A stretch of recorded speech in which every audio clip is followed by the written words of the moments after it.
The ground beneath your feet suddenly lurches, tossing you off balance as a deafening roar erupts from deep within the earth. Walls crumble, fires ignite, and the very fabric of reality seems to tear apart. This wasn't just a natural disaster to ancient civilizations. It was the voice of the gods. Long before science could explain tectonic shifts, humanity faced earthquakes with awe and terror, interpreting these violent upheavals as divine punishment or celestial battles. But what if these cataclysms did more than inspire fear? What if they literally shaped the gods themselves, across continents and cultures, from the trembling temples of Greece to the sacred caves of Mesoamerica? Earthquakes didn't just destroy, they created.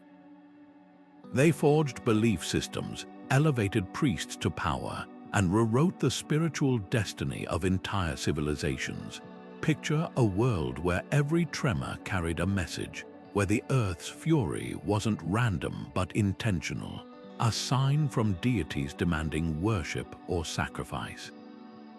In Japan, the god Kashima was believed to pin down a giant catfish whose thrashing caused quakes, while the Maya saw the Earth's movements as the footsteps of their rain god, Chalk, marching across the sky. These weren't just stories, they were survival strategies. By personifying earthquakes, our ancestors sought to bargain with the forces that could wipe them out in an instant. Rituals emerged, elaborate ceremonies, temple constructions anchored to fault lines, even human offerings, all attempts to appease the unseen powers behind the chaos.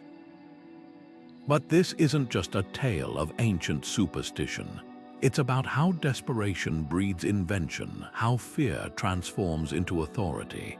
When the earth shook, those who claimed to understand its language gained unimaginable influence. Priests became intermediaries, temples turned into power centers, and the very concept of divinity became intertwined with destruction. Today, we understand plate tectonics, but the legacy of these earthquake gods lingers in our collective psyche. So let's travel back to the moments when the ground's violence didn't just change landscapes, it reshaped faith, politics, and human destiny. By the end of this journey, you'll never look at a tremor the same way again. Imagine standing in an ancient city as the earth heaves beneath you. Buildings collapse like sandcastles and screams pierce the air. To you, it's a geological phenomenon, but to the people around you, it's the wrath of an angered god. This primal fear wasn't unique to one culture, it echoed across continents. In Greece, Poseidon wasn't just the god of the sea, his trident could strike the land, shaking cities to their foundations. The Greeks built elaborate temples in his honor, not just to worship but to beg for mercy. Over in Japan, legends spoke of the giant catfish Namesu, thrashing beneath the earth, held down by the god Kashima. When Kashima's grip slipped, chaos followed. These stories weren't bedtime tales, they were survival manuals. What's fascinating is how these myths served a dual purpose. They didn't just explain the unexplainable, they gave people a sense of control. If an earthquake was divine punishment, then maybe, just maybe, the right prayers or sacrifices could prevent the next one. The Aztecs believed their sun god, Tlaloc, demanded blood to keep the world in motion. Without it, the earth might crumble. In India, the god Shiva's cosmic dance symbolized creation and destruction, with earthquakes marking his furious steps. These weren't abstract ideas, they shaped daily life. Temples were constructed along fault lines, not just as spiritual centers but as bargaining chips with the gods. But here's the twist, this fear didn't just create gods, it created power structures. Those who claimed to interpret the divine will, like priests or oracles, became indispensable. In Mesopotamia, earthquakes were seen as omens, and only the elite could read the signs. In Peru, the Inca rulers positioned themselves as intermediaries between the people and the earth shaker god, Pachacamac. This wasn't just religion, it was politics. The more unpredictable the earth, the more authority these figures wielded. And so, earthquakes didn't just reshape landscapes, they reshaped societies, elevating some to power while leaving others at the mercy of both the gods and those who spoke for them. The brilliance of these ancient beliefs lies in their adaptability. When science couldn't provide answers, mythology filled the gap. Even today, remnants of these earthquake gods linger in our language and rituals. We may no longer blame Poseidon for a tsunami, but that instinct to find meaning in chaos, that's as human as it gets. Poseidon's grip on ancient Greece wasn't just about the waves, it reached deep into the land itself. The Greeks didn't merely fear earthquakes, they saw them as deliberate acts of divine communication, and no god wielded this power more dramatically than Poseidon, the earth shaker. His trident wasn't just a symbol of the sea's dominion. It was a weapon that could split the ground open with a single strike. Cities along the Peloponnese coast lived in constant awareness of his temper, constructing temples on precarious cliffs and fault lines as both offerings and pleas for mercy. One of the most haunting examples was Tlaloc, a thriving city that vanished overnight in 373 B.C.E., swallowed by the sea after its citizens reportedly angered Poseidon by refusing to share a sacred statue. The ruins weren't just a tragedy, they became a sermon carved into the landscape, proof that the gods would erase entire civilizations for disrespect. But the connection between Poseidon and earthquakes went beyond punishment. It reflected a profound understanding of the natural world, even if the Greeks framed it mythologically. They noticed that tremors often followed coastal storms or occurred near the sea, weaving these observations into Poseidon's dual role. When the earth shook, it wasn't random, it was a conversation. Oracles interpreted quakes as signs of divine disapproval, while poets like Homer described them as Poseidon striding across the land, his footsteps toppling cities. This wasn't just storytelling, it was a way to impose order on chaos. If earthquakes had intention, then humans could negotiate with them through rituals, sacrifices, and temple building. The psychological power of this belief can't be overstated. Imagine living in a world where the ground might betray you at any moment, not by chance, but because you failed to honor a god correctly. It made priests and seers indispensable, turning them into the ultimate authorities on survival. When Delphi, home of the famous oracle, experienced earthquakes, it wasn't seen as a geological event but as Apollo and Poseidon clashing over influence, a divine rivalry that required human mediation. This blurred line between natural disaster and divine will give religious leaders unmatched sway. They didn't just interpret the gods' messages, they held the keys to preventing the next catastrophe. What's striking is how these myths endured even as Greek science advanced. Philosophers like Aristotle theorized about natural causes for quakes, yet Poseidon's role never faded. The myths provided something logic couldn't: emotional resolution. Science might explain how the earth moved, but only mythology could answer why it moved, and more importantly, what you could do about it. That duality shaped Greek culture for centuries, leaving ruins and stories that remind us how deeply fear and faith can reshape human history. Beneath the islands of Japan, the earth trembles not by chance but by the restless thrashing of a creature older than time itself, the colossal catfish Namesu. According to legend, this beast lies trapped under a mighty stone pillar, held in place by the god Kashima's unwavering vigilance. But when Kashima's attention wavers, even for a moment, Namesu writhes and the land above shudders in response. This wasn't just a whimsical folktale to the people of Edo, Japan. It was a framework for understanding the unimaginable. In a world where earthquakes could strike without warning, the myth of Kashima and Namesu offered something priceless, a reason. The rituals that grew from this belief were as precise as they were desperate. Priests performed ceremonies at shrines dedicated to Kashima, begging the god to keep his weight firmly on the stone pillar.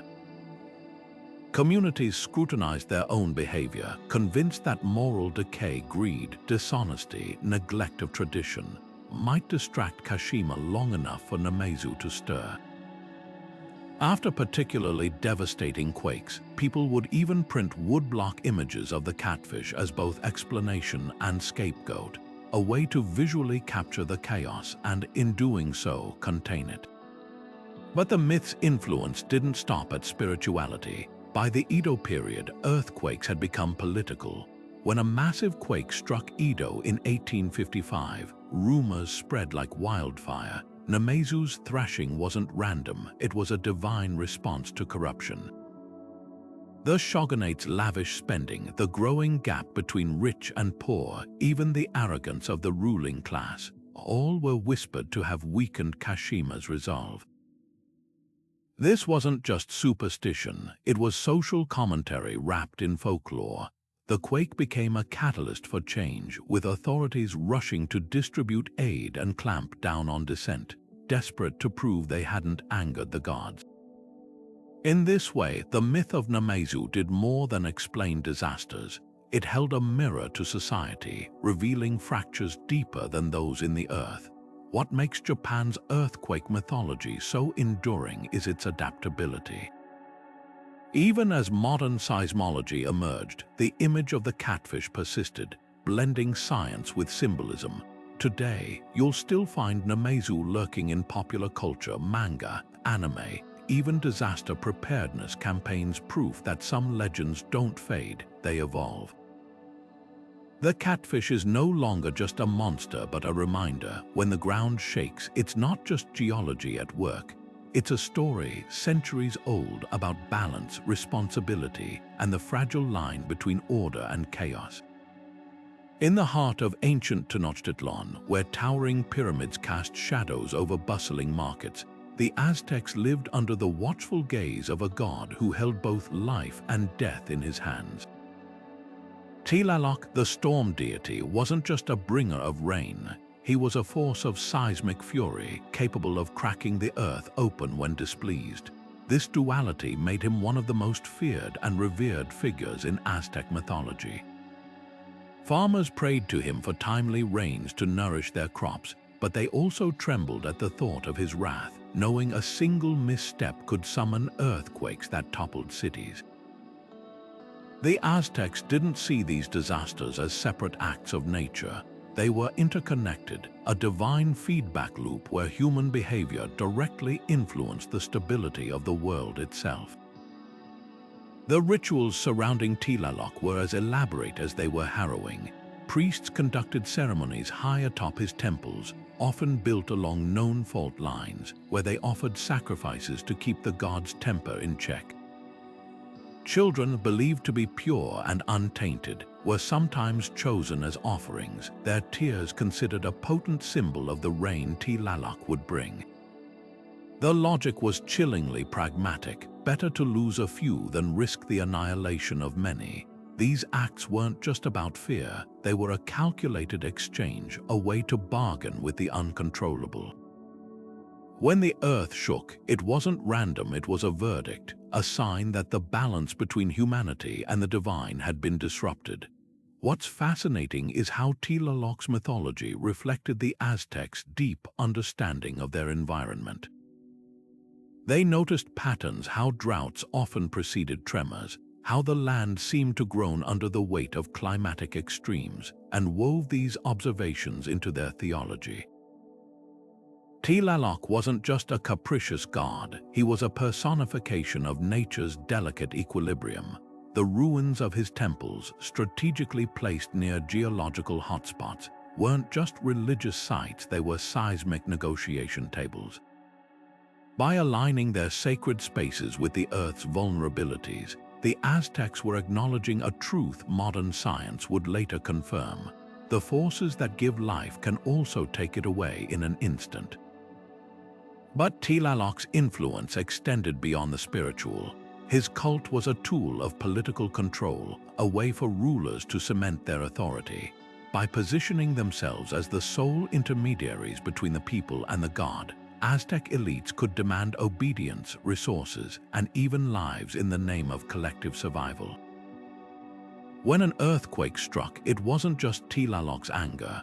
It was proof that the state had failed in its duties, a crisis that required immediate atonement. This fusion of religion and power transformed natural disasters into social leverage, ensuring that the fear of the gods reinforced the hierarchy of man.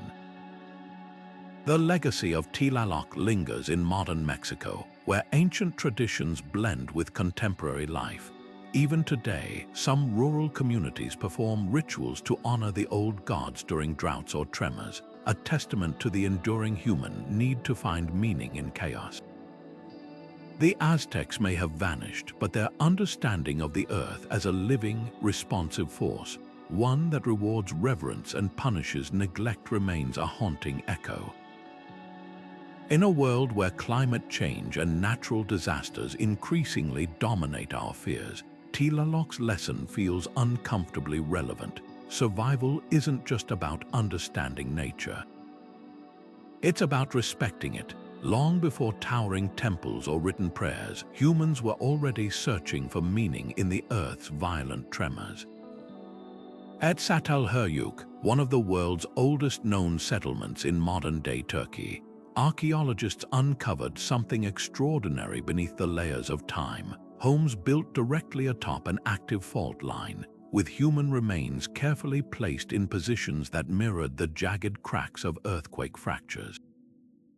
These weren't random burials, they were deliberate acts of communion with the ground itself. The people of Çatalhöyük, living over 9,000 years ago, seemed to view seismic activity not as a threat to avoid but as a sacred force to engage with. Their houses weren't just shelters, they were bridges between the living and the volatile earth beneath them. This pattern repeats across Neolithic sites like a whispered secret passed between cultures. In Malta, the subterranean hypogeum of Hal Saflieni, carved from limestone around 4000 BCE, echoes with the same reverence. Its labyrinthine chambers mimic the twisting paths of fault lines, while red ochre paintings on the walls depict abstract shapes that scholars believe represent seismic waves. Even more striking are the Sleeping Lady figurines found curled in niches, some positioned to vibrate during tremors, as if the Earth's movement gave them life. These artifacts suggest an early understanding that the ground wasn't just solid. It was alive, capable of communication through its shudders and groans. But why would prehistoric societies willingly build their sacred spaces in danger zones? The answer lies in the transformative power of disaster.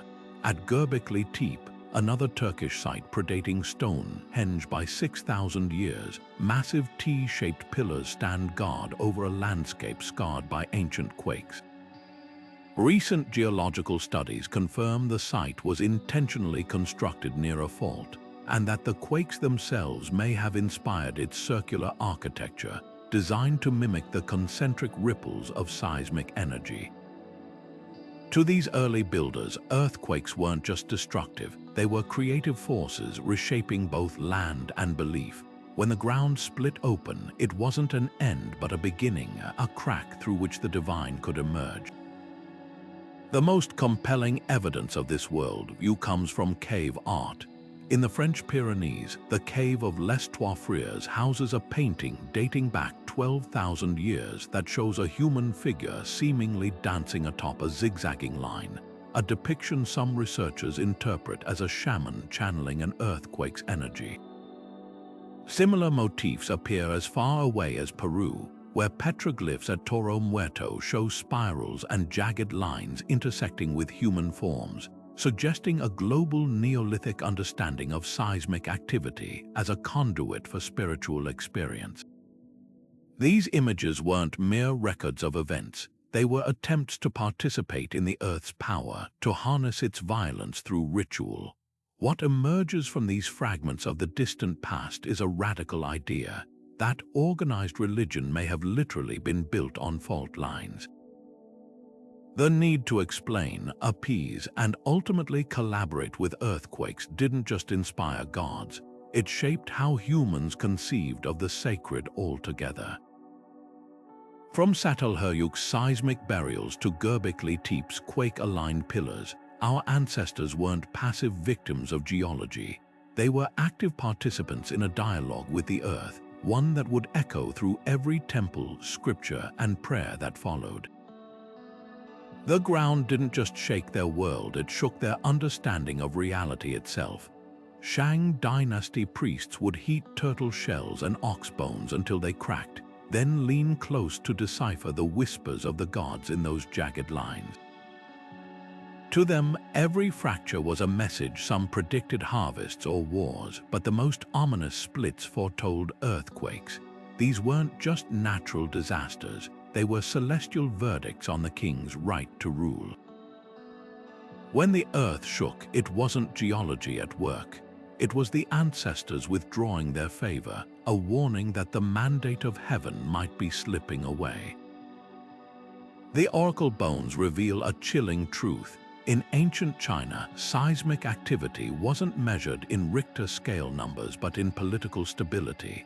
One bone fragment from around 1200 BCE bears an inscription that translates to, "Will the earth shake in the next 10 days?" The diviner's hand had carved this question alongside the king's name, binding ruler and disaster together in permanent script. When the answer came cracks spiderwebbing across the bone, it wasn't just a yes or no.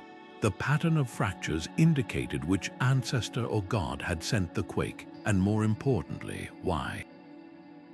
A diagonal split might mean neglected sacrifices. A branching crack could signal military overreach. The king's scribes recorded these interpretations meticulously, turning geology into statecraft. But the real power of these bones lay in their ambiguity. Unlike modern seismology, which offers impartial data, oracle readings were open to manipulation. A well-connected priest could interpret a quake as displeasure toward a rival faction, or justify purging dissenters as a way to restore divine favor. After a major tremor in 1159 BCE, records show a sudden spike in human sacrifices. Prisoners of war, criminals, even disgraced nobles, all offered to appease the shaking earth. The quake hadn't just toppled buildings, it became a pretext for consolidating power. This system birthed China's earliest concept of political legitimacy.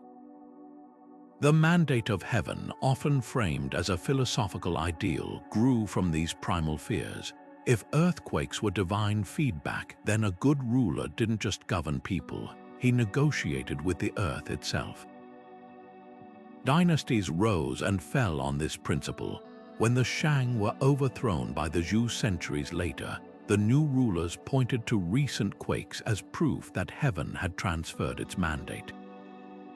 The ground's violence wasn't just a disaster, it was a revolution written in seismic waves. What's startling is how these ancient practices echo in modern China. While no leader today consults oracle bones, the idea that natural disasters reflect governmental virtue persists. After the 2008 Sichuan earthquake, officials rushed to demonstrate competence, aware that public perception could make or break their authority.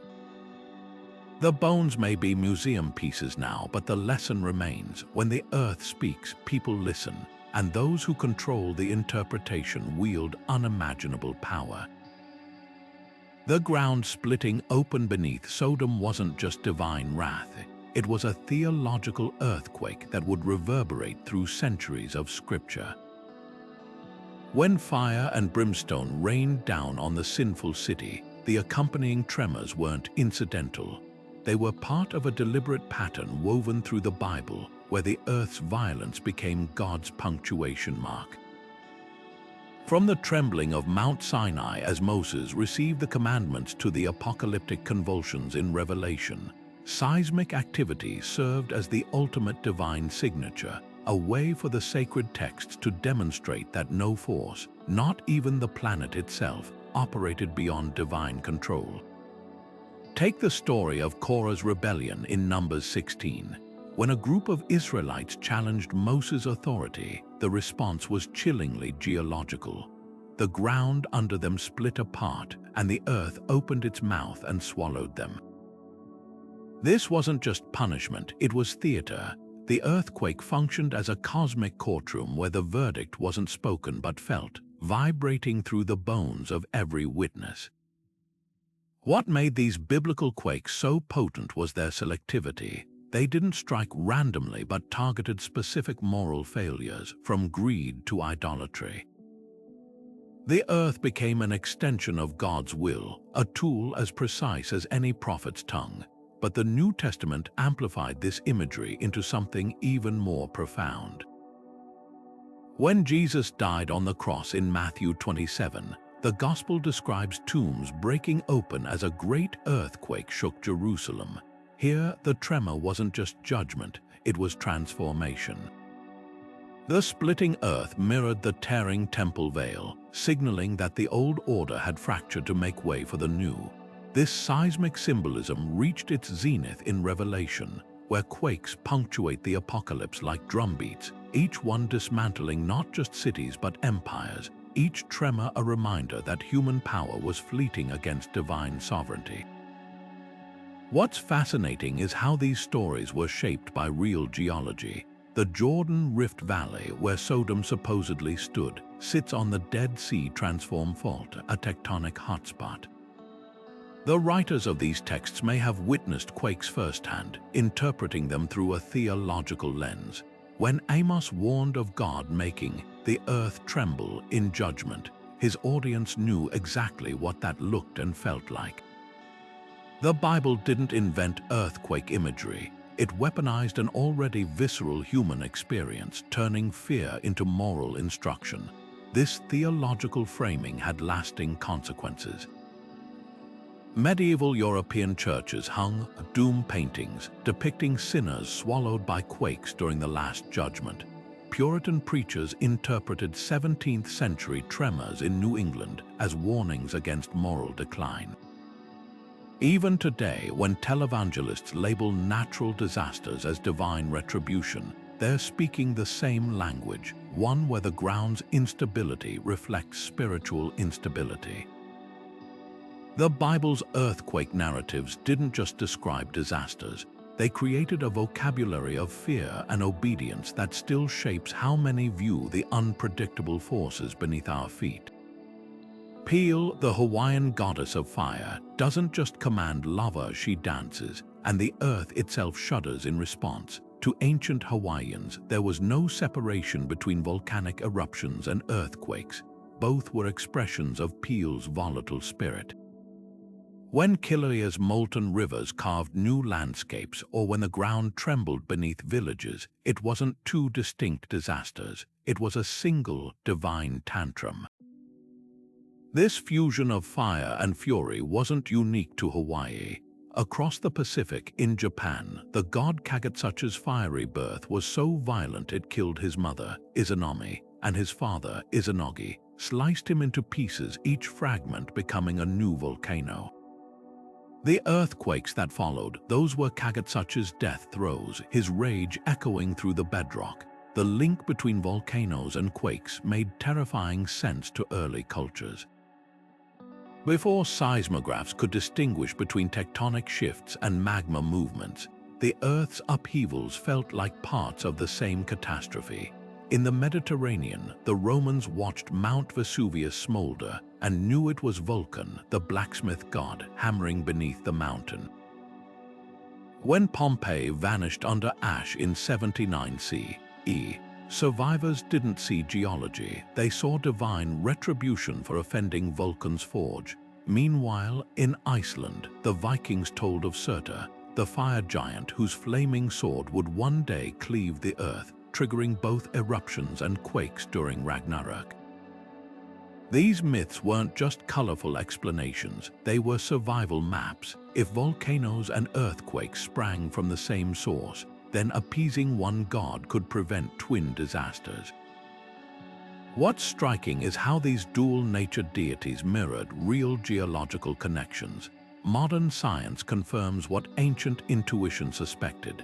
Volcanoes and earthquakes often share roots. The Ring of Fire encircling the Pacific is a necklace of both erupting mountains and seismic zones, where tectonic plates collide and magma forces its way to the surface. The Hawaiians, without satellites or drills, mapped this relationship through Peele's mythology. They placed her home in Kilauea's caldera but told stories of her migrating underground, causing quakes as she traveled, an uncanny metaphor for magma shifting through chambers beneath the Earth's crust. But these gods did more than explain. They dictated human behavior. In pre-Columbian Mexico, Popocatépetl's eruptions were seen as the war god Tezcatlipoca breathing fire, while nearby tremors signaled his footsteps. Priests organized mass sacrifices during periods of unrest, believing only blood could cool the god's temper. Similarly, in Indonesia, where Krakatoa's 1883 explosion was heard 3,000 miles away, locals spoke of Batara Kala, a deity whose hunger caused both quakes and eruptions. Villagers would toss offerings into smoking craters, hoping to satiate him before he grew violent again. The brilliance of these myths lies in their adaptability. When Mount Etna erupted in Sicily, Greeks living there merged their own fire god, Hephaestus, with local beliefs, creating a hybrid deity who controlled both lava flows and tremors. This cultural flexibility reflected an essential truth: the Earth's violence defies simple categories. Even today, when Iceland's Eyjafjallajökull disrupts global air travel with its ash clouds, or when Japan's Sakurajima spews lava alongside daily quakes, we're reminded that fire and fury remain intertwined. The old gods may have faded, but their lessons endure. Nature's chaos doesn't come in neat boxes. It erupts, shakes, and reshapes the world in ways that still humble us. On the island of Crete, beneath the shadow of a volcano, Minoan priests donned bull masks and stomped in frenzied circles, their feet pounding the earth in rhythm with unseen tremors. To modern eyes, it might look like primitive theater, but to them, this was survival. The bull wasn't just a sacred symbol, it embodied the raw, untamed force of the earth itself. By mimicking its power, they believed they could pacify it, their dances serving as a kind of seismic diplomacy. Archaeologists have uncovered frescoes at Knossos showing these rituals, with figures leaping over bull-headed altars, their movements frozen in time. These weren't random acts of worship. They were carefully choreographed attempts to synchronize human energy with the Earth's volatility, a desperate bid to keep the ground from breaking apart. Half a world away, Japanese villagers took a more tangible approach. They crafted wooden effigies of the earthquake causing catfish Namesu, then tied them down with ropes and stones, a literal binding of the chaos they feared. During the Edo period, these Namesu-zuka monuments dotted the countryside, often inscribed with prayers to Kashima, the god tasked with restraining the beast. After a quake, people would inspect the idols, searching for signs of frayed ropes or shifted stones, interpreting these as evidence that Kashima's grip had slipped. The ritual wasn't just symbolic. It gave communities a shared action to take in the aftermath of disaster, a way to collectively reassert control when the world felt unmoored. The Aztecs, meanwhile, wielded a darker calculus. At the great temple of Tenochtitlan, priests would slice open sacrificial victims, letting their blood trickle into cracks in the earth, a direct offering to Tlaloc, the god who controlled both rain and tremors. Spanish chroniclers recorded horrified accounts of these ceremonies, but modern archaeology reveals a grimmer truth. The sacrifices often coincided with periods of heightened seismic activity. Skeletons found near fault lines show signs of ritual trauma, their bones arranged in poses that mirrored the contorted landscapes of quake zones. For the Aztecs, this wasn't cruelty, it was a brutal exchange rate.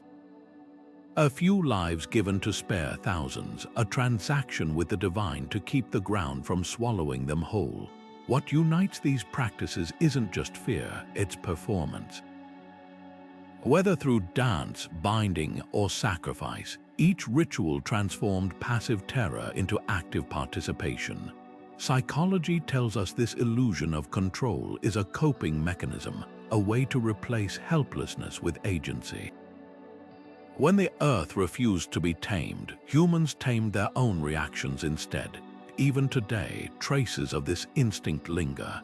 In Nepal, architects incorporate traditional earthquake-resistant designs into modern buildings, blending ancient wisdom with engineering. In California, some residents still joke about earthquake weather, half seriously scanning the skies for omens. The methods have changed, but the impulse remains, to look the Earth's chaos in the eye and answer back. The most haunting evidence of these rituals' power lies in their aftermath. At Akrotiri, a Minoan settlement buried by volcanic ash, archaeologists found undisturbed bull masks placed neatly on altars, as if their wearers believed the dance had worked until the very end. In Mexico City, the ruins of Tenochtitlan still whisper with the echoes of Tlaloc's demands, the soil stained with iron centuries later. These weren't failed attempts to control nature, they were successful attempts to control fear. And in that, they worked precisely as intended. In the shadowy recesses of ancient temples, initiates of the Sabazios cult trembled not from fear but from ecstasy as priests shook the ground beneath them in carefully orchestrated rituals. This wasn't mere theater. It was a baptism by artificial earthquake, a way to simulate the god's presence through controlled chaos. Followers of this Greco-Roman mystery cult believed Sabazios, often depicted with a lightning bolt in one hand and a serpent in the other, communicated through tremors. The shaking during ceremonies served a dual purpose. It recreated the divine encounter while weeding out the unworthy. Those who panicked or fled were deemed unfit for the secrets whispered in the aftermath, when the earth still seemed to hum with residual energy. Meanwhile, across the Atlantic, the Maya's Bacab priests operated with chilling precision. These four brother deities, each holding up a corner of the sky, were believed to herald earthquakes when they shifted their celestial burdens. But interpreting their movements wasn't for the common people. It required years of training in the sacred almanacs known as the codices. The Bacab priests developed an entire lexicon of seismic omens, from the direction of fallen trees to the patterns of cracks in temple walls. When a tremor struck, these elites would emerge from their observatories with pronouncements. Was it a warning about agricultural neglect, a sign that enemy city-states were gaining divine favor? Their monopoly on this knowledge turned them into living conduits between the mortal world and the gods of the underworld. The power dynamics of these cults reveal a dark genius. By claiming exclusive access to earthquake interpretation, they transformed geological events into social leverage. In Anatolia, the Cybele cult's galley priests would enter trances during tremors, their frenzied dances supposedly channeling the Earth Mother's voice. Roman authorities initially persecuted them, until realizing their predictions could be used to justify military campaigns or tax increases. Similarly, in Peru, the Pachacamac oracles didn't just predict quakes, they curated them. Spanish chroniclers wrote of priests secretly loosening foundation stones before major festivals, ensuring the god would speak on schedule. These manufactured miracles kept pilgrims flowing and descent in check. What made these groups so enduring wasn't just their deception, it was their adaptability. When science began unraveling seismic mysteries, the cults evolved. The oracular priests of Delphi, once famed for their earthquake prophecies, shifted focus to personal guidance as Greek philosophy gained traction. In Japan, the Yamabushi mountain ascetics incorporated Buddhist teachings into their earthquake appeasement rituals, ensuring their relevance even as shoguns modernized. This chameleon-like ability to repackage ancient fears kept them in power across centuries. Archaeological evidence paints a vivid picture of their influence. At the Sabazios cult's initiation sites, archaeologists have found purpose-built shaking platforms with counterweights ancient seismic simulators. Mayan murals depict Bacab priests consulting bark paper scrolls while nobles kneel, awaiting verdicts. Even the layout of these sacred spaces reinforced hierarchy. Circular chambers where initiates stood farther from the epicenter of rituals based on rank, each ring representing another layer of exclusion from the central mystery. The legacy of these earthquake cults lingers in unexpected ways. Modern doomsday groups predicting apocalypse through natural disasters unconsciously echo the Bacab's methods. Political leaders still frame earthquakes as tests of leadership, just as Roman emperors did after consulting the Sibylline books. And perhaps most tellingly, we've replaced priestly intermediaries with expert seismologists now hold the privileged position of interpreting the Earth's rumblings. The gods may have changed names, but humanity's need to transform chaos into order remains written in the fault lines of history. The stones of Machu Picchu don't just sit together, they dance. Inca engineers perfected a technique called ashlar masonry, cutting granite blocks so precisely that not even a knife blade could slip between them. But this wasn't just architectural brilliance, it was spiritual calculus. Each interlocking stone in those earthquake-proof walls carried a coded message to Pachacamac, the earth shaker god. We respect your power, but we will not break. The Incas built their sacred cities along the spine of the Andes, one of the most seismically active zones on the planet, yet their temples still stand centuries later.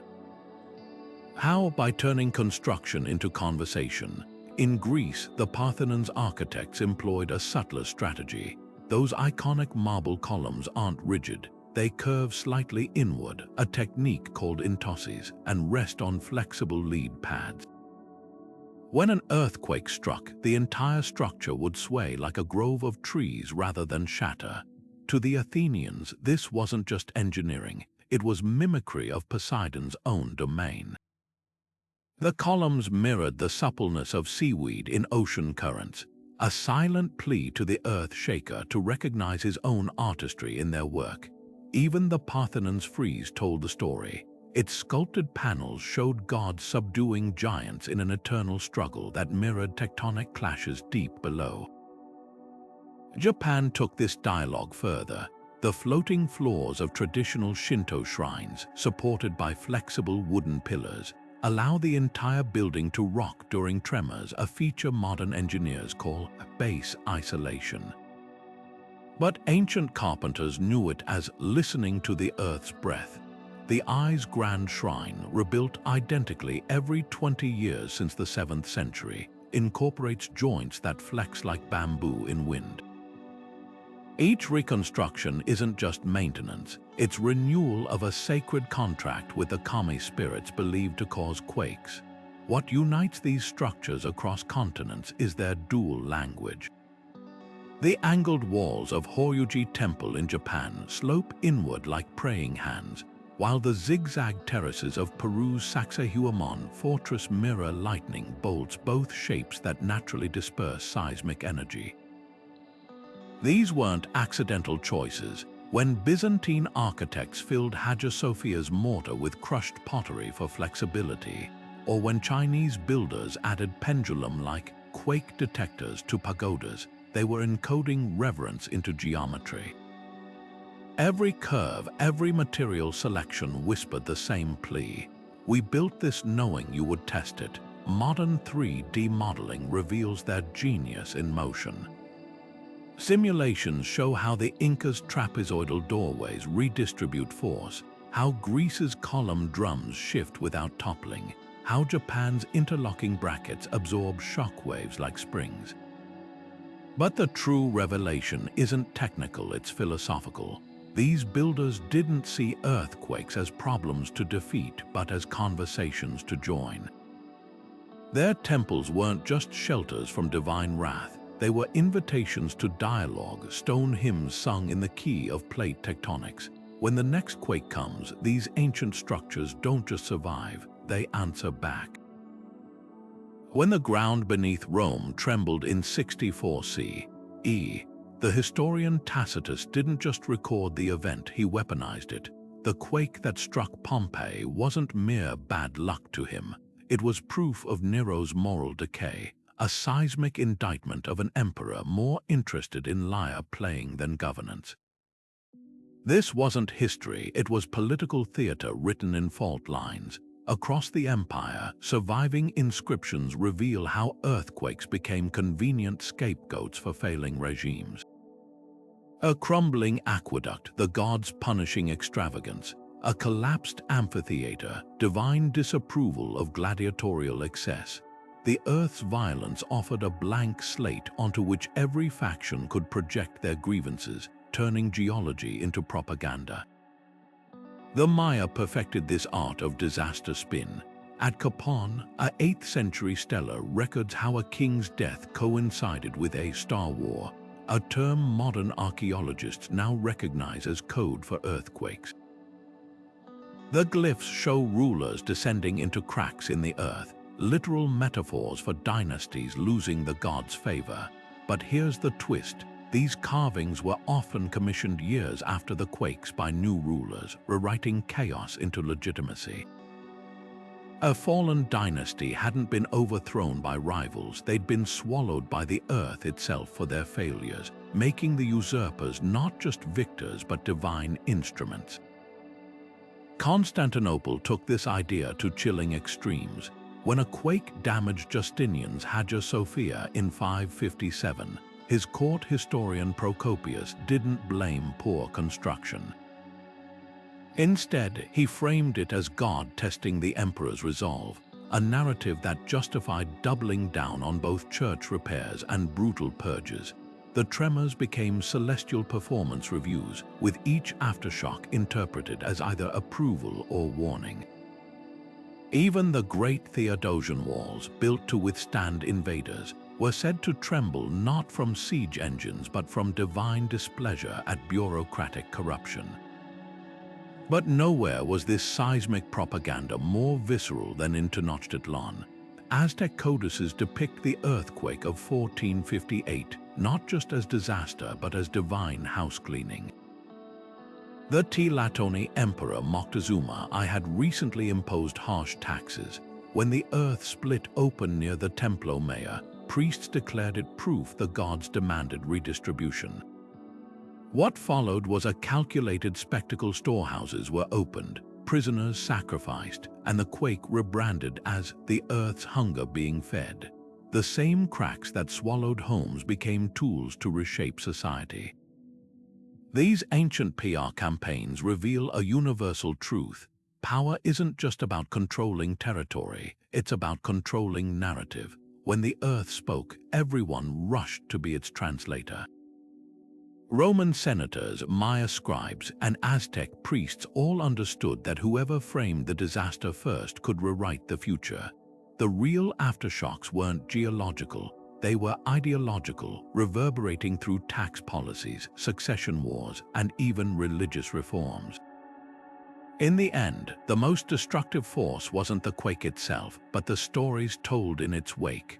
Beneath the rolling green hills of New Zealand, the Maori tell of Uamoko, the unborn god who stirs in his mother's womb, his restless movements causing the earth to quake. Unlike the wrathful male deities dominating other cultures' seismic myths, Uamoko embodies something subtler, the latent power of the unborn, a force both creative and destructive. This exception cracks open a fascinating pattern. From Greece's Poseidon to Mesopotamia's Enlil, most earthquake gods were male figures wielding violence like a weapon. But why? The answer lies in how ancient societies mapped their own power structures onto the natural world, turning geology into a stage for human drama. The masculinization of seismic forces wasn't accidental. In patriarchal societies, chaos, especially the kind that toppled cities, required a masculine hand to justify its scale. The earth itself was often personified as female, a nurturing but unpredictable mother. Male earthquake gods like Poseidon or the Hindu Rudra didn't just shake the ground, they dominated it, their violence framed as a form of control over the feminine wildness beneath their feet. This duality appears in Sumerian myths where Enlil, the storm god, rapes the earth goddess Kai to trigger quakes, a chilling metaphor for conquest baked into cosmology. Even the language reflects this. Ancient Greek texts describe tremors as Poseidon striking or piercing the land, verbs loaded with gendered aggression. Yet cultures with more balanced gender roles often told different stories. The Maori's Uamoko, still coiled in the earth goddess Perpetuating, represents quakes as natural birth pangs rather than punishments. In the Andes, Pachamama, a female earth deity, could send tremors when neglected, but her anger was corrective, not tyrannical. These exceptions reveal a crucial truth: how societies explained earthquakes depended on who held the pen. When power was concentrated among men, the myths reflected that hierarchy, casting destruction as a masculine prerogative. Modern disaster narratives unconsciously echo these ancient tropes. News reports still describe earthquakes as violent, angry, or unleashed, language that personifies geological processes as male aggression. Meanwhile, the earth itself remains Mother Nature, a feminine force alternately nurturing and capricious. This framing isn't neutral, it shapes how we respond to disasters. Societies that saw quakes as masculine wrath built rigid hierarchies to appease them, while those with gender-balanced myths often developed more adaptive communal responses. The most revealing evidence lies in rituals. Male-dominated earthquake cults frequently involved blood sacrifices or displays of dominance, like the Aztec practice of throwing warriors into fissures. In contrast, the Maori's ceremonies for Uamoko focused on placation through chants and gentle offerings, acknowledging the quake's inevitability rather than seeking to overpower it. These weren't just theological differences, they were blueprints for survival. Perhaps the most poignant legacy of these gendered myths is how they've shaped archaeology itself. For centuries, researchers assumed temples dedicated to male earthquake gods were defensive, while those honoring female deities were passive. Only recently have we begun to question why a shrine like Japan's Kashima Jingu, devoted to subduing the catfish Namesu, was labeled strong, while Peru's Pachamama sites were called resigned.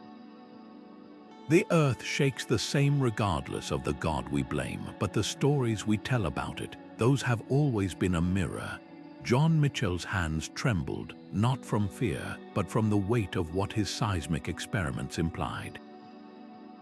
In 1760, this Cambridge professor published a paper that sent shockwaves through more than just scientific circles.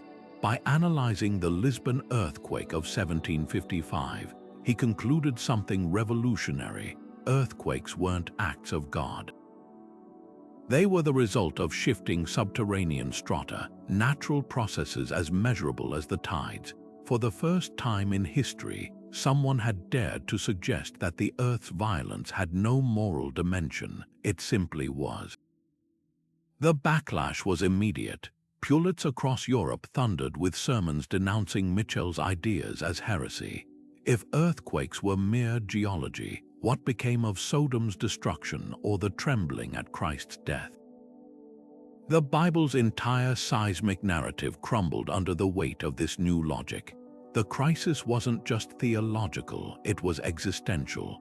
For centuries, earthquakes had served as divine punctuation marks, moments when heaven wrote its will directly into the landscape.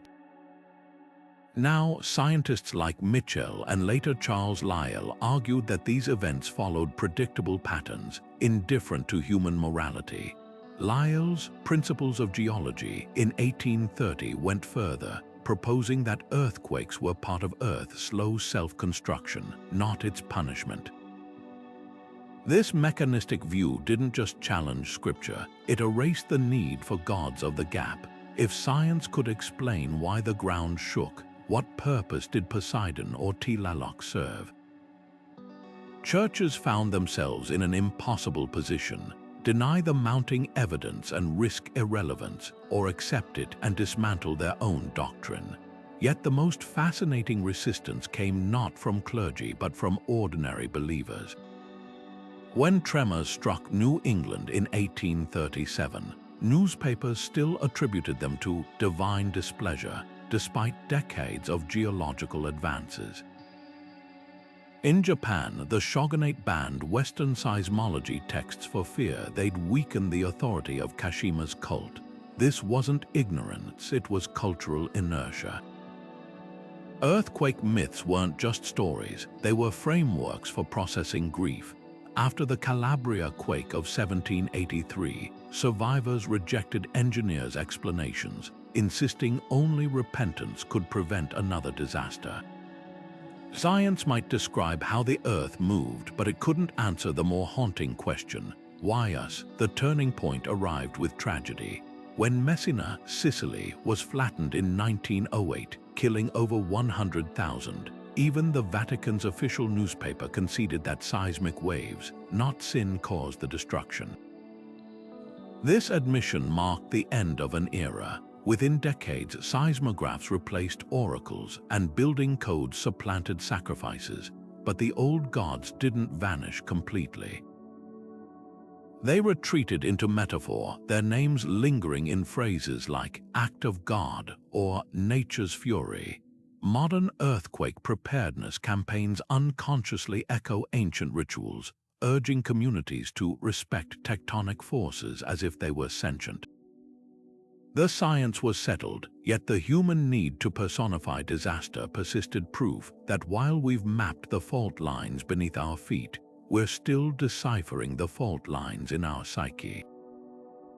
The ocean receded without warning on December 26, 2004, exposing fish flopping on suddenly dry seabed. For coastal Indonesians, especially the Simulu Islanders, this wasn't just a prelude to catastrophe, it was déjà vu. Their ancestors had passed down smog, an oral legend about the sea swallowing the land, complete with survival instructions: run uphill immediately. When the tsunami hit, communities that heeded this ancient warning suffered far fewer casualties than nearby areas with modern warning systems. In the aftermath, something unexpected happened. Across Aceh, long-dormant rituals resurfaced: offerings of rice and flowers tossed into the waves, ceremonies to cool the angry ocean spirit. Scientists had explained plate tectonics to the world, but in the face of unimaginable loss, equations felt hollow. The old stories, the ones that had kept their grandparents alive, became lifelines once more. Haiti's 2010 earthquake revealed a similar psychological fault line. As rubble buried Port-au-Prince, televangelists blamed Vodou practitioners for inviting divine wrath, while Vodou priests countered that neglected spirits had shaken the earth as a reminder. The irony was palpable. A nation that had proudly embraced scientific literacy for decades suddenly found its airwaves crackling with debates about which god, or LWA, had caused the disaster. Anthropologists noted a surge in ritual sacrifices at crossroads, where offerings to Papa Legba, the spirit who opens gates between worlds, piled up like seismic insurance policies. What outsiders dismissed as superstition was in reality a profound coping mechanism. When the ground itself betrays you, it's human nature to seek someone or something to hold accountable. Even in technologically advanced Japan, the 2011 Tohoku quake triggered unexpected echoes of the past. Fishermen in Iwate Prefecture reported sightings of Namesu, the mythical earthquake catfish, in their dreams. Sales of Edo-era woodblock prints depicting Kashima subduing the beast spiked online. Meanwhile, in Sendai, construction crews repairing damaged shrines discovered hidden Omamori charms beneath floorboards earthquake talismans placed there generations ago and forgotten. These weren't just quaint traditions, they were proof that beneath Japan's high-tech surface, the old psychological templates still lurked, reactivated by trauma. The common thread in these modern disasters, the speed with which science retreats when the unimaginable strikes. Psychologists call it cognitive rollback. Under extreme stress, the human brain defaults to older, more emotionally resonant explanations. Seismographs can measure quakes, but they can't answer the cry of a grieving mother. Why here? Why us? Ancient myths step into that void, offering narratives where suffering has meaning rather than random cruelty. After Nepal's 2015 earthquake, Hindu priests reinterpreted cracks in temple walls as messages from Shiva, while geologists pointed to the Indian plate's movement. Both explanations circulated, but it was the divine story that drew crowds to makeshift shrines. What these events reveal isn't ignorance but a deep-seated human need. Modernity may have replaced temple oracles with early warning apps, but when those apps fail, when the ground heaves and towers crumble, we still turn to the oldest question: who's really in control here? The answer, whispered in rituals from Indonesia to Haiti, remains unsettlingly familiar. Maybe not us. Inside a Shinto shrine near Kyoto, servers hum quietly beside wooden amulets, their screens displaying not just seismic charts but probabilities calculated by neural networks trained on centuries of tremor records. This is the new face of earthquake prediction, where artificial intelligence crunches terabytes of geological data, while priests still scrutinize the behavior of sacred koi fish, long believed to grow restless before quakes. The juxtaposition seems jarring until you recognize the shared goal. Both seek patterns in chaos, whether through algorithms or augury. Japan's National Research Institute for Earth Science now blends machine learning with traditional signs, from groundwater fluctuations to animal behavior, creating hybrid forecasts that honor the past while embracing silicon speed. What makes this fusion fascinating is how closely AI mirrors ancient divination. Just as Babylonian priests tracked celestial omens to predict disasters, modern seismologists feed AI systems with feature vectors, data points like gas emissions or crustal strain that might signal impending quakes. Parallels run deeper. Both methods deal in probabilities, not certainties. An oracle interpreting cracked turtle shells offered likelihoods, not guarantees, much like how AI delivers percentage-based forecasts. Even the language overlaps. Where priests once spoke of divine displeasure, programmers now discuss confidence thresholds. The tools have changed, but the fundamental human desire to peer beyond randomness remains unchanged. Yet this technological shift is birthing a new priestly class, the algorithm interpreters. In California, private firms sell subscription-based quake forecasts powered by machine learning, their analysts speaking in jargon as cryptic as any Delphic prophecy. The model indicates a 37% probability of seismic activation along the Hayward Fault within 14 days. Reads one report, a phrase that might as well be ancient Greek to most citizens. This knowledge gap creates dependency, echoing how ancient populations relied on temple elites to translate the gods' will.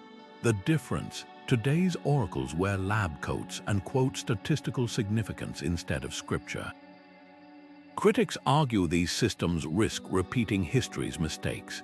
Just as Roman emperors manipulated earthquake omens to justify purges, some warn that AI predictions could be weaponized by corporations inflating risks to sell preparedness kits, or governments restricting land rights based on algorithmic hazard maps. The Thebes earthquake of 2021 offers a cautionary tale. When an AI system incorrectly flagged a low-risk zone as dangerous, property values plummeted overnight, proving that digital prophecies carry real-world consequences. Perhaps the most profound development lies in public perception.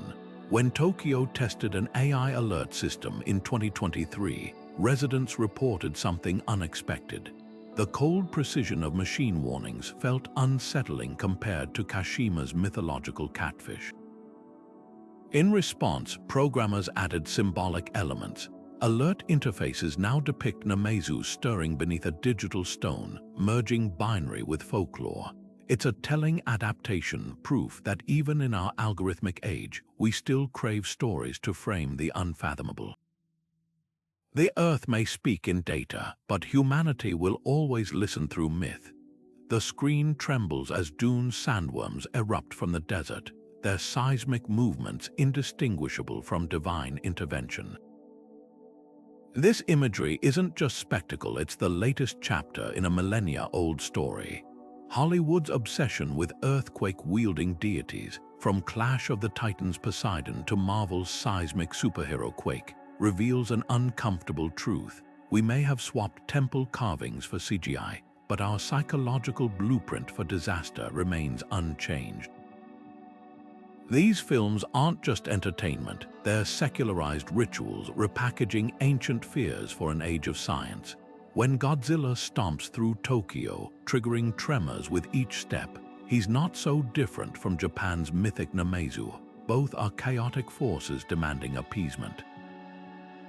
Disaster movies follow a curiously consistent formula. The quake is never just a quake, it's a character with agency. In 2012, the Earth's crust collapses because humanity dug too deep, echoing Aztec beliefs that mining angered Tlaloc. San Andreas frames the fault line as a vengeful entity, its tremors timed to human moral failures like a modern-day Sodom. Even children's films like Mona can't resist the trope, the lava goddess caused tantrums literally reshape islands.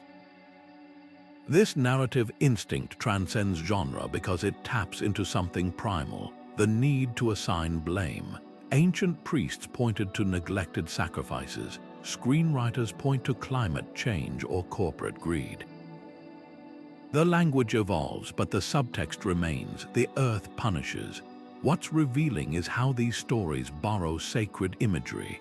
Marvel's Quake, a superhero whose powers mimic seismic waves, channels the same duality as Poseidon, both protectors and destroyers. Her on-screen earthquakes ripple in concentric circles like temple mandalas, a visual nod to how ancient cultures depicted divine energy. The Hunger Games' arena earthquakes unfold with ritualistic precision, each tremor timed to test the protagonist's worthiness, mirroring Minone bull leaping ceremonies meant to prove bravery to the earth gods. These aren't coincidences, they're unconscious archetypes resurfacing. The persistence of this trope speaks to a cultural dissonance. We understand plate tectonics, yet our stories still personify them. Psychologists call this agent detection bias, the human tendency to attribute natural events to conscious actors. It's why disaster films gross over $600 million worldwide, while documentaries on seismology languish in niche streaming corners. We crave narratives where the shaking ground has a face, a motive, something to negotiate with. Ancient Greeks left offerings at Poseidon's altars. Modern audiences leave theaters whispering, "What if that happens here?" The same fear wearing new clothes. Perhaps the most telling example lies in video games. In Shadow of the Colossus, players awaken dormant giants whose footsteps trigger earthquakes, a mechanic that feels eerily like reenacting the Kashima myth. Minecraft's warden creature emerges when players disturb the deep earth, its seismic attacks punishing hubris just as Tlaloc did. These interactive experiences prove something profound: we haven't outgrown earthquake gods. We've gamified them. The controller vibrations that signal an in-game quake are the 21st century equivalent of temple drums warning of divine displeasure. The next time you watch a blockbuster's earthquake scene, listen for the mythic subtext. When the Avengers' headquarters crumbles in-game, or when Dune's Paul Atreides harnesses the desert's power, you're witnessing the latest incarnation of a story as old as civilization itself. The special effects dazzle, but the heartbeat beneath them is ancient, a drumming reminder that no matter how advanced our technology becomes, we still kneel before the ground's fury. Not with sacrifices now, but with popcorn. Hurricanes now bear names instead of gods, but the language we use to describe them carries echoes of ancient temples. When Hurricane Katrina submerged New Orleans, headlines called it nature's vengeance for environmental abuse. Wildfires raging through California were framed as the earth fighting back. This isn't just metaphorical language, it's the resurrection of an old idea, one that once attributed earthquakes to angry deities. Today's climate disasters have become the new divine wrath, with Mother Nature replacing Poseidon or Tlaloc as the arbiter of justice. The psychological playbook remains strikingly similar. When the unimaginable strikes, we still search for culprits and meaning, stitching morality into catastrophe. The rise of eco-spirituality reveals how deeply these patterns run. Modern movements like the Gaia hypothesis, which views Earth as a self-regulating organism, borrow heavily from indigenous cosmologies where the planet is alive and responsive. Climate activists speak of healing the Earth as if it were a wounded deity, while phrases like net zero emissions function as secular penance. This isn't science denial, it's myth-making in real time. Just as the Aztecs performed rain dances to appease Tlaloc, corporations now tout carbon offset programs like ritual offerings, hoping to stave off disaster. The tools have changed, but the underlying impulse hasn't. If we can identify the right sacrifice, maybe the storms will cease. Critics argue this framing is dangerous, reducing complex climatology to simplistic morality tales. When a tsunami devastates a coastline, calling it Gaia's revenge ignores the tectonic plates at work, just as blaming earthquakes on sin once blinded societies to geological realities. Yet there's an undeniable comfort in the narrative. For climate anxiety sufferers, the idea that melting glaciers are punishment for plastic straws offers a perverse reassurance. If we're guilty, then we can also atone. Ancient earthquake cults thrived on this same logic, turning uncontrollable events into problems with solutions, however symbolic. The most telling parallel lies in political manipulation. Just as Inca rulers used quakes to justify resource redistribution, modern leaders invoke climate disasters to push agendas. After Australia's Black Summer fires, politicians blamed arsonists rather than drought, mirroring how Roman emperors scapegoated Christians for earthquakes. Meanwhile, apocalyptic preachers have swapped Bible verses for IPCC reports, their megaphones now warning of eco-judgment instead of brimstone. The spectacle feels familiar, only the scripture has been updated. Perhaps the sharpest contrast is in who holds the interpretive keys. Where earthquake priests once monopolized disaster narratives, today's climate oracles are a fractured chorus: scientists, influencers, conspiracy theorists. TikTok videos claiming hurricanes target the wicked vi with peer-reviewed studies on ocean warming. This cacophony would have baffled an Aztec priest, yet it serves the same function: offering frameworks to process the unprocessable. What emerges isn't just a repetition of history but an evolution. We've traded tridents for carbon graphs, but the human need to see intention in disaster endures. When the next superstorm floods a city, some will cite greenhouse gases while others whisper of cosmic reckoning. Both are attempts to answer the oldest question: when the world breaks, who or what do we hold responsible? The answer, it seems, is written less in data than in our DNA. On the slopes of Mount Etna, where lava once spelled doom for ancient villages, a circle of modern worshippers gathers at dawn.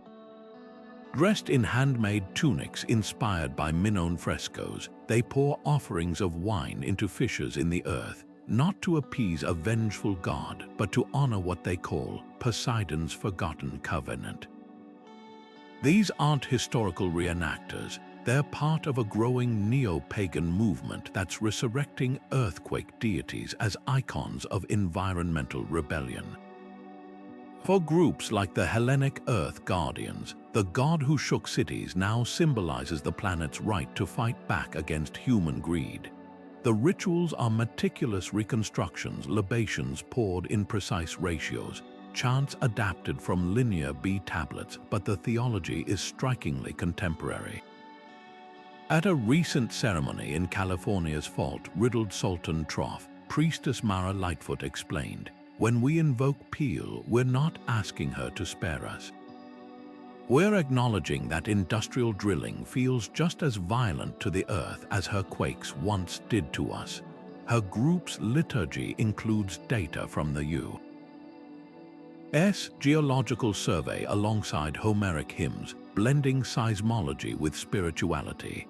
After each ritual, participants lobby local governments to restrict fracking, carrying banners that read, "Poseidon says no more wells."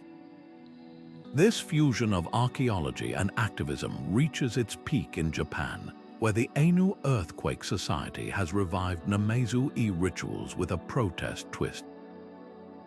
During Tokyo's annual disaster preparedness drills, members distribute woodblock prints of the quake catfish alongside infographics linking corporate pollution to increased seismic activity. The catfish isn't just a myth, says Elder Hiroshi Matsumoto. It's a metaphor for how we've poked the earth until it thrashes. Their most viral campaign superimposed Namesu over footage of liquefaction swallowing suburbs after the 2011 quake with the caption, "Would Kashima recognize what we've done to his pillar?" The movement's most radical expression blooms in Iceland, where the Asatruafelagith Pagan Association has sued geothermal companies for violating the sanctity of the land. Their court filings cite medieval sagas describing earthquakes as the giant Surtur testing his sword, arguing that unchecked drilling is the modern equivalent of awakening him prematurely. While judges dismiss the religious claims, the lawsuits force corporations to address ecological impacts. "We use the old stories as legal crowbars," admits lawyer and priest Ragnar Thorson. When science fails to move policymakers, maybe Loki's chaos will. What unites these disparate groups isn't just shared ritual forms but a shared indictment. They frame climate change as the ultimate seismic event, not divine punishment, but the Earth exercising its ancient right to recalibrate. At a recent solstice gathering in Greece, worshippers buried time capsules containing oil spill reports alongside terracotta Poseidon figurines, meant to be unearthed by future generations after the next big one. As one participant noted, "If the gods of quakes taught us anything, it's that the ground remembers, and sooner or later, it always answers." The human brain hasn't forgotten what it learned millennia ago. When the ground trembles, every instinct screams danger. Neuroscientists studying disaster responses find that earthquakes activate the amygdala with terrifying efficiency, flooding our systems with cortisol and adrenaline before we can even process what's happening. This isn't just fear, It's an ancient survival algorithm coded into our DNA, one that once convinced our ancestors that invisible giants were stomping beneath their feet. Modern brain scans reveal something startling. The neural pathways lit up by seismic activity overlap almost perfectly with those triggered by existential threats like predators or abandonment. To your neurons, the cracking earth isn't geology, it's a monster. Archaeological sites tell the same story in shattered pottery and hastily abandoned homes. At Pompeii, plaster casts of victims show hands instinctively covering heads, a universal posture still seen in earthquake drills today. The Minoans of Akrotiri painted their walls with images of collapsing buildings centuries before their own city was buried, not as prophecy but as psychological rehearsal. These weren't just artworks, they were trauma responses fossilized in frescoes, proof that the terror of unstable ground transcends time. Even now, survivors describe quakes in anthropomorphic terms. The ground growled, or it felt like the earth was angry. Our language betrays the same primal wiring that once birthed earthquake gods. Disaster psychologists identify this as agency detection bias gone rogue. When infants learn that dropped objects don't float but fall, they internalize gravity as an invisible actor. Earthquakes short-circuit this developmental milestone, forcing adult brains to regress to that same search for intention. MRI studies show that during tremors, the prefrontal cortex responsible for rational analysis literally dims while the limbic system blazes.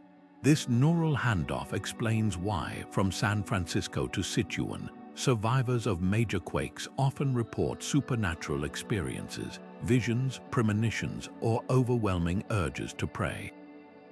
The mind, faced with geological randomness, rebels by inventing patterns. Therapy techniques for quake survivors reveal how deeply these events scar the psyche.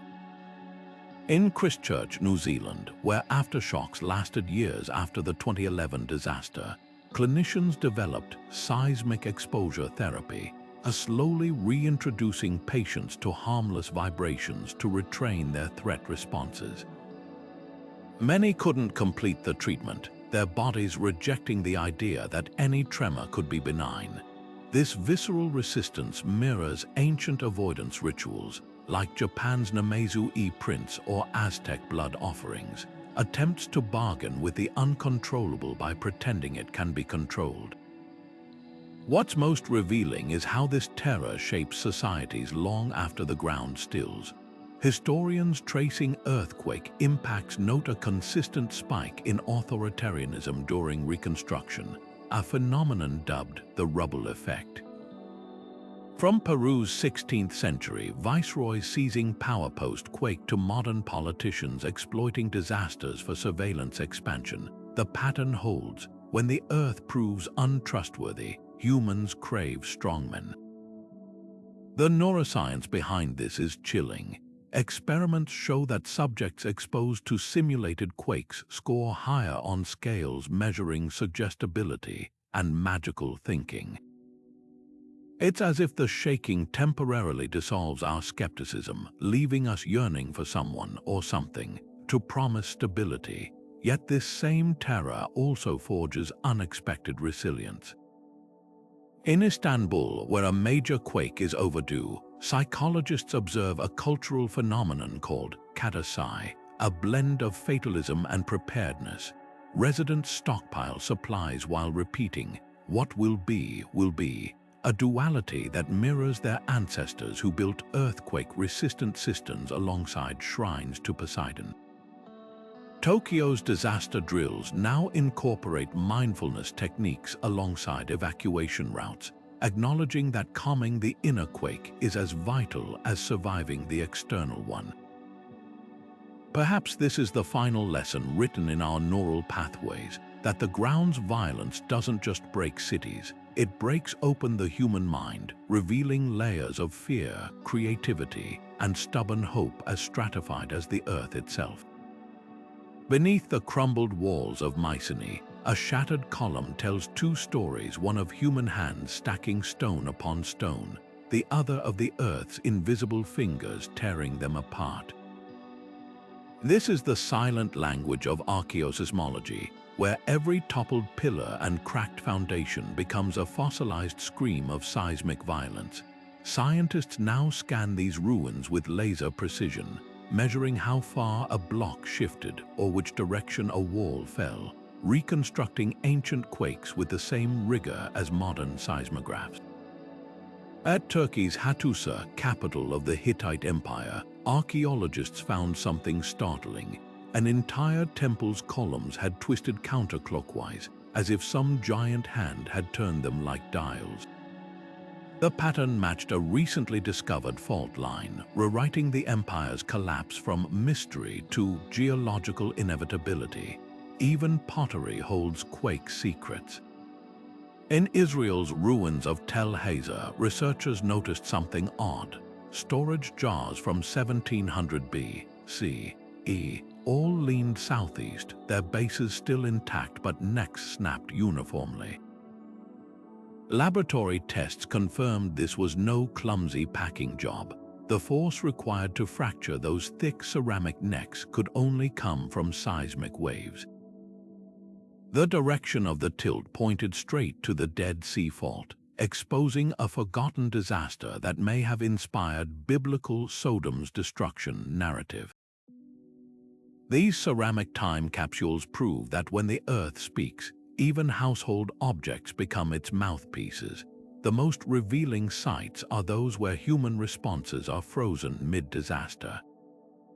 At Peru's Huaca de la Luna, a Moch temple shows half-finished repairs, new bricks stacked atop old cracks before another quake finished what the first began. The layers tell a tragic story, generations refusing to abandon sacred ground despite mounting geological warnings. Similarly, in Roman Ephesus, engineers tried to outsmart tremors by filling cracks with molten lead, creating a metallic web that still glints between marble slabs today. These weren't just repairs, they were acts of defiance against forces their builders couldn't comprehend. Perhaps the most chilling discoveries come from earthquake horizons, distinct layers of rubble that span entire regions like tree rings of disaster.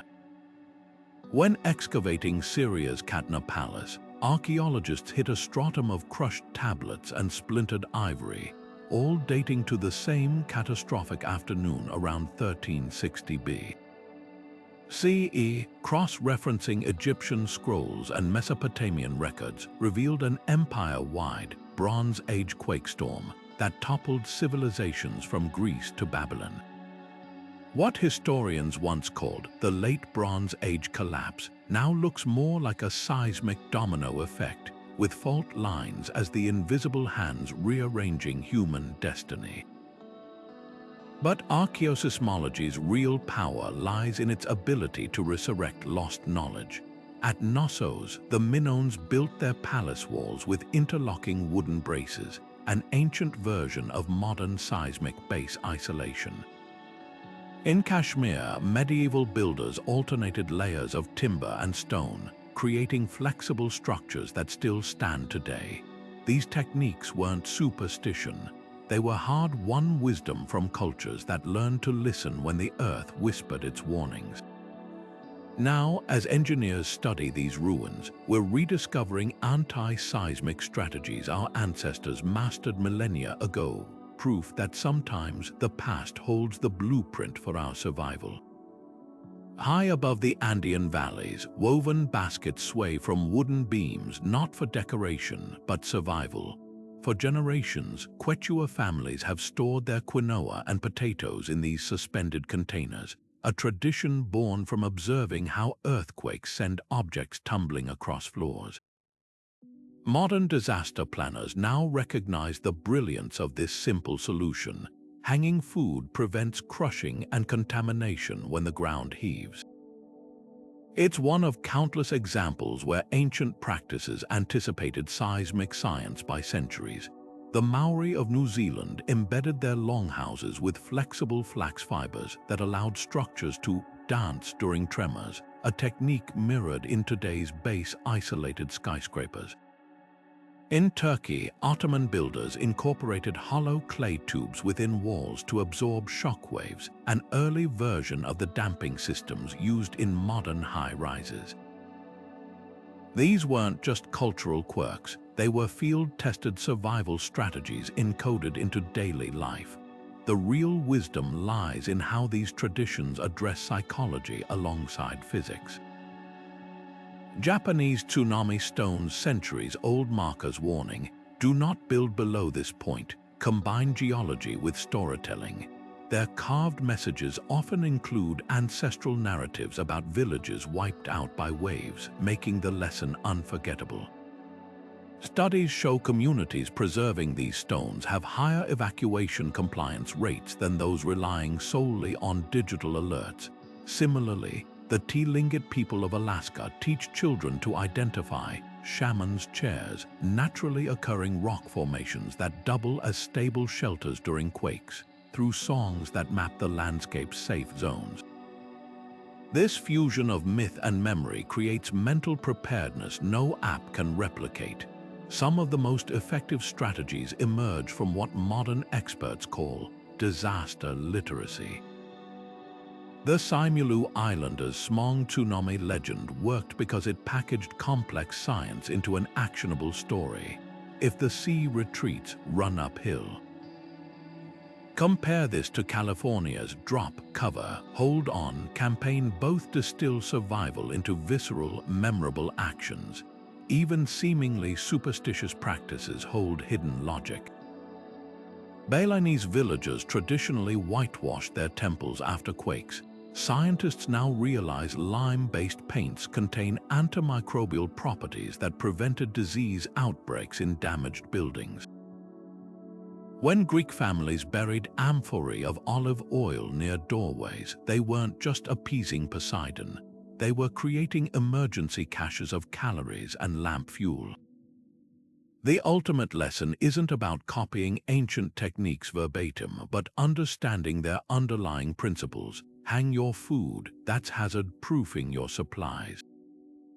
Learn the high ground stories, that's place-based education. Whitewash your walls, that's disaster hygiene.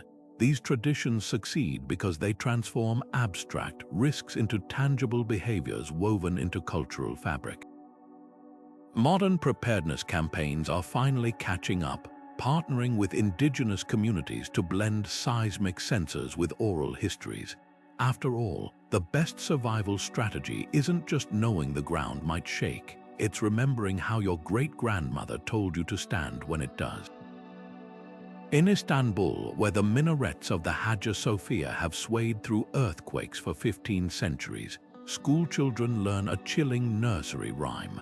When the earth growls like a lion, run to the plane tree's arms. This isn't just folklore, it's a seismic early warning system encoded in verse. Cities steeped in earthquake mythology, from Tokyo to Lima, consistently outperform newer urban centers in disaster preparedness, not despite their ancient fears, but because of them. The link is startling. Communities that once attributed tremors to angry gods now have evacuation drills woven into cultural memory, their mythic past morphing into survival instinct. Take California's Bay Area, where the ghost of the 1906 quake lingers not just in fault maps but in local lore. Compare its preparedness culture to Charleston, South Carolina. Both face comparable seismic risks, but only one grew up with the legend of the San Andreas as a dragon sleeping beneath the land.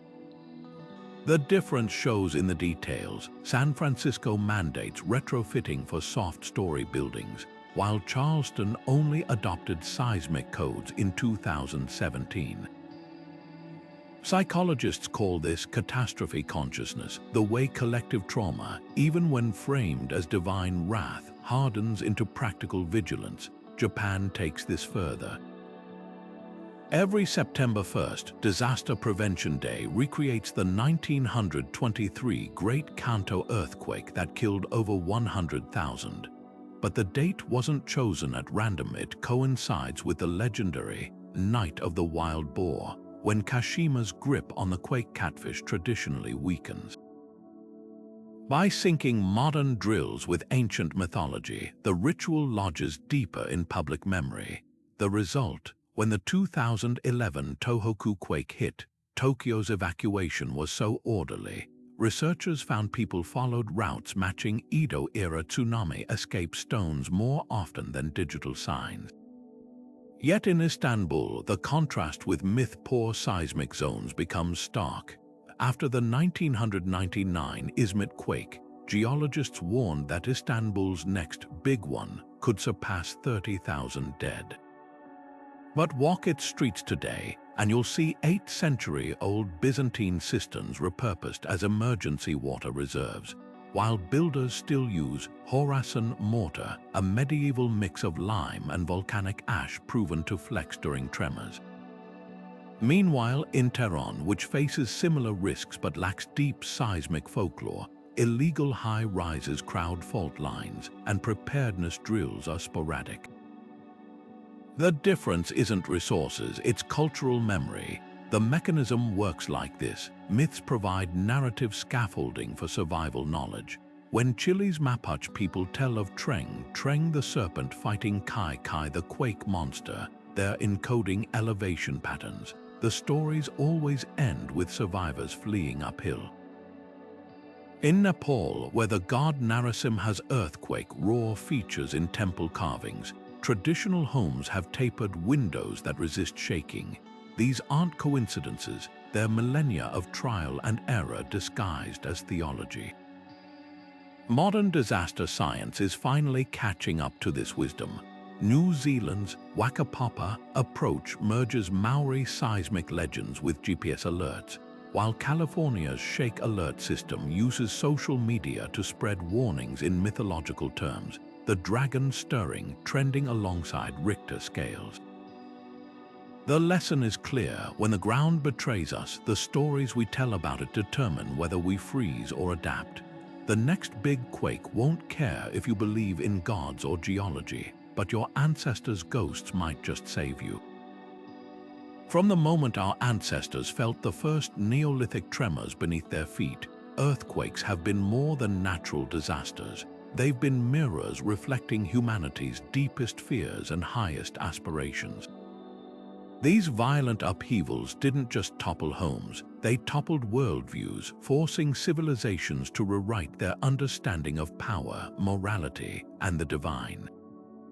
The ruins of Çatalhöyük whisper of a time when cracks in the earth were sacred texts, while modern seismographs trace those same tremors as lines on a graph. Yet for all our scientific progress, something lingers, a primal awe that no Richter scale can measure. Consider this paradox: we now know exactly why the ground shakes, yet when it does, our hearts still race like our ancestors did. Tokyo's skyscrapers sway on base isolators engineered to millimeter precision, but office workers still clutch talismans from Shinto shrines. Californians check earthquake apps while unconsciously avoiding buildings that just feel wrong. Science explains the mechanics, but the mystery endures, perhaps because earthquakes remind us of an uncomfortable truth. For all our technology, we're still at the mercy of forces far older and stronger than human will. The earthquake gods never truly left, they just changed forms. Poseidon's trident became the San Andreas Fault's slip rate. Tlaloc's wrath morphed into probabilistic seismic hazard maps. But the function remains the same: to give shape to the shapeless, to impose narrative on chaos. When disaster strikes, we still search for reasons, not in turtle shells now, but in carbon emissions or urban planning failures. The language has secularized, but the impulse echoes across millennia. What's remarkable is how these ancient stories still serve us. The Maori tale of Uamoko, the unborn god whose stirrings cause quakes, finds new life in modern psychology as a metaphor for repressed trauma. Japan's Namesu catfish resurfaces in anime as a cuddly mascot teaching children disaster preparedness. These myths endure because they're more than explanations. They're survival tools, psychological armor against the terror of an unstable world. As we stand on the brink of predicting quakes through artificial intelligence, we're forced to ask, does demystifying the Earth's movements diminish their power over us? The answer lies in the ruins of Tenochtitlan, where Aztec priests once read omens in cracked bones, and in the labs of Kyoto, where algorithms now pass fault line data. Both are attempts to answer the same unanswerable question: how do fragile beings live on ground that won't stay still? Maybe the real lesson isn't about outgrowing our quake gods, but recognizing what they've always represented, not just fear, but resilience. Every myth of Poseidon's rage was also a story of communities rebuilding. Each offering to Tlaloc carried the unspoken hope that survival was possible. Today, as engineers in Istanbul retrofit Byzantine earthquake techniques into modern apartments, or when San Francisco's disaster drills borrow from indigenous fire practices, we're still having that ancient conversation with the earth. The vocabulary has changed, but the dialogue continues, so the next time you feel that faint, unsettling tremor, whether through your feet or your phone's alert system, pause for a moment. You're part of an unbroken chain stretching back to the first humans who looked at a cracked valley and saw more than destruction. They saw a question, one we're still answering: how to stand tall on a planet that won't hold still. The ground may shake, but our stories, old and new, remain the foundation we build upon.